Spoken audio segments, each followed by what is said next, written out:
adalah gembalaku, takkan kekurangan aku. Ia membaringkan aku di padang berumput hijau. Saudara-saudari yang terkasih di dalam Kristus, selamat pagi. Salam jumpa lagi dalam Sabda Siap Saji. Minggu 31 Maret 2024. Hari Raya Paskah Kebangkitan Tuhan. Marilah kita berdoa dalam nama Bapa dan Putra dan Roh Kudus. Amin. Fajar menyingsinglah sudah, langit mengemakkan madah, bumi bersorak-sorailah, neraka mengaduh kalah. Kala rajanan perkasa menggempur markas neraka, menggilas kuasa maut dengan gagah tanpa takut. Meskipun tertutup batu, dijaga banyak serdadu, namun pemenang yang luhur bangkit mulia dari kubur. Mulialah Engkau ya Tuhan, yang bangkit tak terkalahkan, serta Bapa dan Roh Suci, mulia kekal abadi. Amin. Allah pemberi hidup, Engkau membukakan kami pintu kehidupan abadi karena kemenangan Putra-Mu atas maut. Kebangkitannya kami rayakan hari ini. Semoga kami diperbarui oleh Roh-Mu dan bangkit dalam terang kehidupan. Demi Yesus Kristus, Putra-Mu dan pengantara kami, yang hidup dan berkuasa bersama Bapa dalam persekutuan Roh Kudus panjang segala masa. Amin. Amin. Tuhan bersamamu dan bersama rohmu. Inilah Injil Yesus Kristus menurut Yohanes. Dimuliakanlah Tuhan. Yohanes bab 20 ayat 1 sampai 9. Pada hari pertama minggu itu, pagi-pagi benar ketika hari masih gelap, pergilah Maria Magdalena ke kubur Yesus. Dan ia melihat bahwa batu telah diambil dari kubur. Maka ia berlari-lari mendapatkan Simon Petrus dan murid yang lain yang dikasihi Yesus. Ia berkata kepada mereka, "Tuhan telah diambil orang dari kuburnya, dan kami tidak tahu di mana ia diletakkan." Maka pergilah Petrus dan murid yang lain itu ke kubur. Keduanya berlari bersama-sama, tetapi murid yang lain itu berlari lebih cepat daripada Petrus sehingga ia lebih dahulu sampai di kubur. Ia menjenguk ke dalam dan melihat kain kafan tergeletak di tanah. Akan tetapi ia tidak masuk ke dalam. Maka tibalah juga Simon Petrus menyusul dia dan masuk ke dalam kubur itu. Ia melihat kain kafan tergeletak di tanah, sedang kain peluh yang tadinya ada di kepala Yesus tidak tergeletak dekat kain kafan itu, tetapi agak di samping di tempat yang lain dan sudah tergulung. Maka masuklah juga murid yang lain yang lebih dahulu sampai ke kubur itu. Ia melihatnya dan percaya. Sebab selama itu mereka belum mengerti isi kitab suci yang mengatakan bahwa ia harus bangkit dari antara orang mati. Demikianlah sabda Tuhan. Terpujilah Kristus. Selamat pagi Romo. Selamat Hari Paskah. Selamat Hari Paskah. Radi selamat Hari Paskah. Juga para pirsawan selamat Hari Raya Paskah. Ini Romo, apa kira-kira Injil yang hari ini yang dapat kita petik buah-buahnya? Saudaraku terkasih, peristiwa kebangkitan Yesus itu tentu mengejutkan. Sampai hari ini tidak ada siapapun, entah nabi apapun yang bisa bangkit seperti Yesus. Gambarnya ada di belakang kami.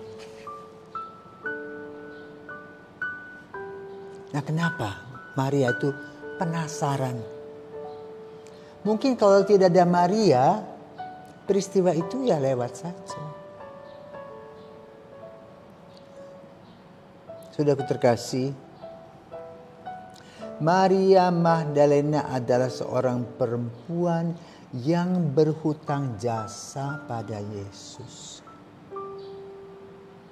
Dia seorang cantik yang tentu saja banyak laki-laki yang menyukainya. Dan dia dia menggunakan kesempatan itu untuk mengumpulkan kekayaan. Ketika bertemu dengan Yesus, dia pun berpikir, laki-laki ganteng ini bisa saya taklukkan. Tetapi ternyata dia yang terbalik. Dia yang kemudian bertobat karena Yesus mengusir setan-setan yang ada dalam dirinya, yaitu apa? Setan percabulan. Setan kenikmatan. Maka lalu dia menjadi orang yang berubah. Tetapi tidak lama. Kenapa? Persahabatannya dengan Yesus terpotong karena Yesus wafat. Ketika Yesus wafat, dia merasa kesepian. Tidak ada orang lagi. Maka dia tidak percaya bahwa Yesus itu meninggal. Karena itu dia pergi ke kubur. Tetapi justru karena kepergiannya ke kubur itu, dia melihat sosok yang dikasihinya itu ternyata tidak ada di kubur.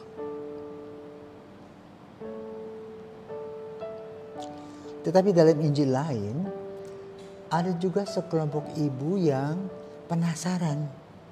Tetapi berbeda dengan motivasi Maria Magdalena. Kalau dihitung-hitung, dirunut, ibu-ibu ini mengikuti jalan salib Yesus sampai Yesus wafat, sampai Yesus dipangku oleh Maria ibunya, kemudian dikebumikan.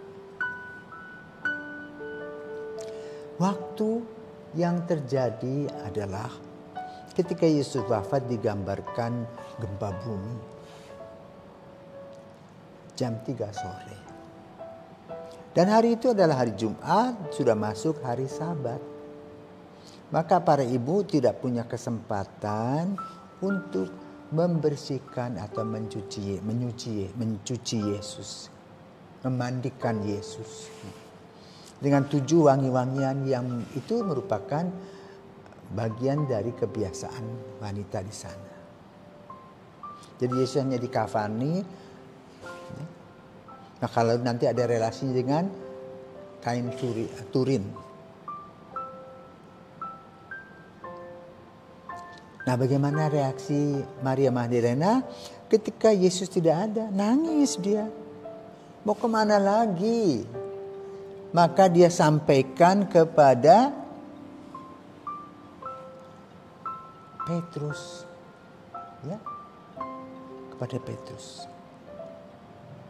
Karena itu mereka kemudian berdua berlari ke kubur itu.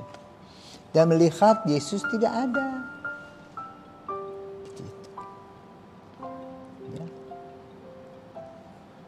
Nah, saudaraku terkasih, bagaimana kita kehilangan jenazah itu?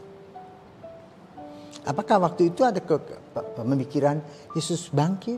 Belum. Tapi Yesus tidak ada di tempat. Nah, itulah berita yang viral bahwa kosonglah kuburnya. Sampai kemarin tahun 2000 sudah COVID itu, di Holy Sepulchre itu kubur Yesus ya. Itu juga digali. Direnovasi katanya. Ya, direnovasi. Tetapi lalu memang tidak ada satu tulangnya pun. Jadi Yesus ini bangkit dengan menyisakan kubur kosong. Itu dulu. Ya. Lalu dicari di mana dia. Maka menurut versi yang lain, kemudian Maria Magdalena setelah mereka pulang bertemu dengan Yesus sebagai tukang kebun. Pikirnya tukang kebun, ternyata Yesus. Maka lalu Maria menjadi orang pertama yang berjumpa dengan Yesus setelah kematian. Ya, bukan Petrus, bukan Yohanes. Maka dia kemudian memberitakan bertemu dengan Yesus. Sesudah itu baru kedua berita kesaksian itu adalah pemuda-pemuda dari Emmaus. Ya.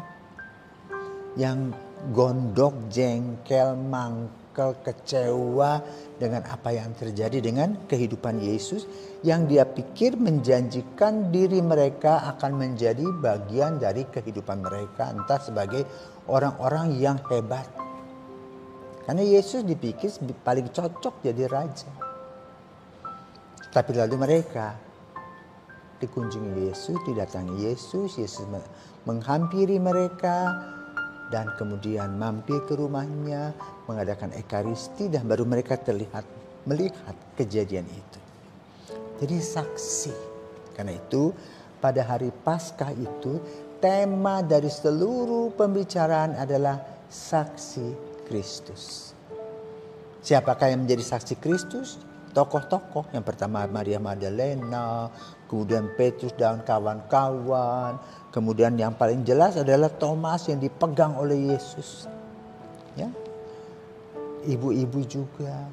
Nah sekarang kita semua menjadi saksi Kristus. Karena itu dalam kredo, iman kita adalah iman karena kesaksian para murid.